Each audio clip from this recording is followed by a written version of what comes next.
স্বৈরাচারীর নাম হচ্ছে শেখ হাসিনা। কথা বলেন ঠিক কিনা বলেন? এরপরে বিডিআর বিদ্রোহের নামে শ্রেষ্ঠ সন্তান সেনাবাহিনী বড় বড় অফিসারদেরকে হত্যা করেছে, যার নির্দেশে তার নাম শেখ হাসিনা। আয়না ঘর বানিয়ে অসংখ্য মানুষকে নিদারুণভাবে 10 বছর 12 বছর পাশবিক নির্যাতন করে এমন কষ্ট দিয়েছে যে ফেরাউন আর নমরুদ মানুষকে এত কষ্ট দেয় না যত কষ্ট দিয়েছে এই নব্য ফেরাউন হাসিনা।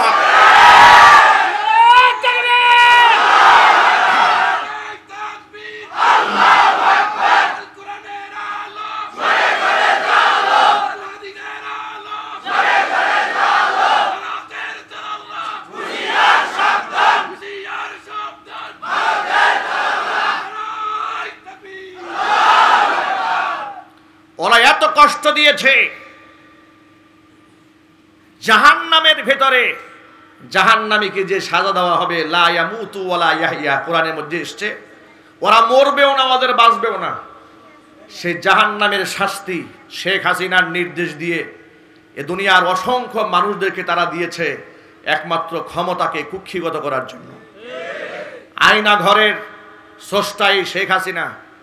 আমার খুব বলতে ইচ্ছা করে বুক ফুলিয়ে মাথা উঁচিয়ে, আয়না ঘর বানিয়ে অসংখ্য মানুষকে ছোট্ট কুঠুরির মধ্যে চোখ বেঁধে 12-13 বছর আটকায় রেখে এদেরকে মৃত্যু যন্ত্রণায় যে মহিলাটি ভুগিয়েছে তাকে বাংলাদেশে এনে আয়না ঘরে ঢুকায় দেওয়া হোক। এই প্রস্তাবের সাথে আপনারা কি একমত আছেন? কারা কারা আছেন? 2 হাত দেখতে চান।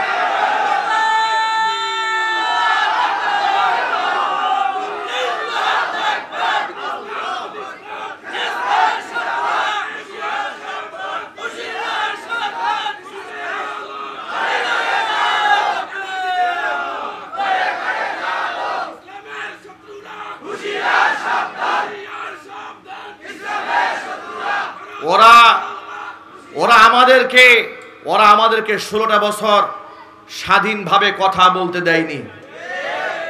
এক একটা মসজিদের মিম্বারগুলোকে ওরা মাজলুম বানিয়ে রেখে দিয়েছিল, খতিব সাহেবদের মুখে তালা লাগিয়ে দিয়েছিল। আমার অসংখ্য মাহফিল এই গাজীপুর জেলাতে ওরা 144 ধারা জারি করে বন্ধ করে দিয়েছিল। ইতিহাস ভুলে যায় নাই। যেদিন মাহফিল, আগের দিন থানা থেকে পুলিশ গিয়া মাহফিল বন্ধ করেছে। আমরা নাকি উস্কানিমূলক কথাবার্তা বলি। কার বিরুদ্ধে উস্কানি দিয়েছে আপনারা বলেন? আমাদের 16 বছরের বয়ান এখনো রেকর্ড আছে। উস্কানি কাদের বিরুদ্ধে দিয়েছি? যখন দেখেছি জাতীয় সংসদে দাঁড়িয়ে কোরআনের বিরুদ্ধে কথা বলেছে, যখন দেখেছি আলেমদেরকে মাজলুম করে নির্যাতন চালাচ্ছে, বিনা অপরাধে বছরের পর বছর আলেমদেরকে জেলখানা কারারুদ্ধ করে রেখেছে, আলেমদের পক্ষ হয়ে কথা বলেছি। এটা ছিল আমাদের ইমানি দায়িত্ব। যখন দেখেছি মুসলিমদের ট্যাক্সের টাকায় পরিচালিত ঢাকা বিশ্ববিদ্যালয়ে পূজা অর্চনা হয়, ইফতার মাহফিল করতে দেওয়া হয় না, প্রতিবাদ জানিয়েছি। যখন দেখেছি শাহবাগের মধ্যে রাষ্ট্রের পক্ষ থেকে টাকা দিয়ে নাস্তিক এবং বেঈমানদেরকে তুষামত করে ডেকে এনে জামাই আদরে লালিত পালিত করে মুসলিমদের মধ্যে ফাটল তৈরি করা হচ্ছে, তাদের বিরুদ্ধে আমরা কথা বলেছি। রাজীবের মতো কুখ্যাত নাস্তিক আল্লাহর নবী সাল্লাল্লাহু আলাইহি ওয়াসাল্লামকে চরিত্রহীন বলে গালি দিয়েছিল।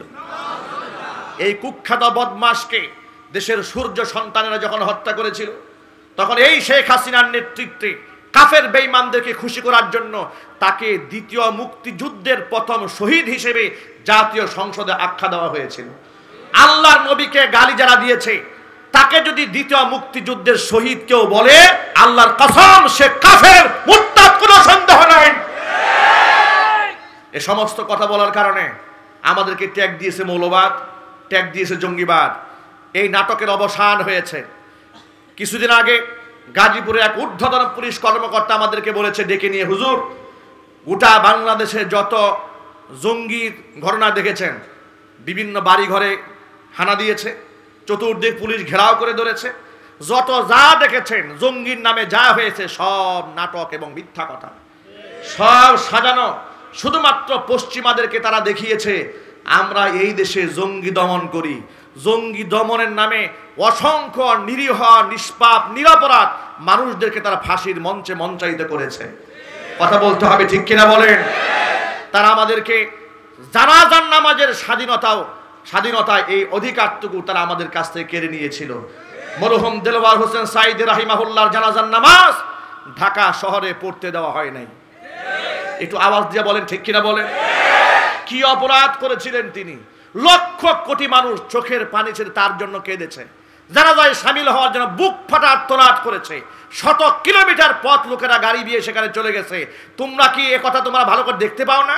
যাদেরকে তোমরা লুচ্চা বদমাশ বানাতে চাও তাদের জানাজা পড়ে লোকেরা চোখের পানি ছাড়ে নিজেকে ধন্য মনে করে, আর তোমরা যাদেরকে জাতির পিতা বলেছ তার জানাজার নামাজ পড়ার লোক খুঁজে পাওয়া যায় না। সুতরাং স্বৈরাচারীরা শিক্ষা গ্রহণ করো।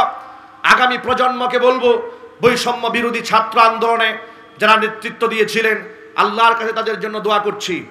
যারা দেশকে এগিয়ে নিয়ে যাচ্ছে, দায়িত্ব গ্রহণ করেছে, হৃদয়ের গভীর থেকে তাদের জন্য আল্লাহর কাছে দোয়া করি।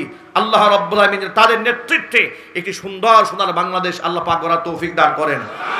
তবে সাময়িকভাবে তারা রাষ্ট্র পরিচালনা করছে, কিন্তু এদেশের মুসলমান বুঝে ফেলেছে ইসলাম যদি নেতৃত্ব না আসে, তন্ত্র মন্ত্র দিয়া এদেশের দুর্নীতি বন্ধ করা যাবে না। সুতরাং আমরা আগামীর বাংলাদেশ কোরআনের বাংলাদেশ বানাতে চাই। আগামীর সংসদে শত শত আলেমদেরকে পাঠিয়ে কোরআনের রাজ বাংলার মাটিতে কায়েম করতে চাই। রাজি আছেন? দুহাত দেখতে চাই।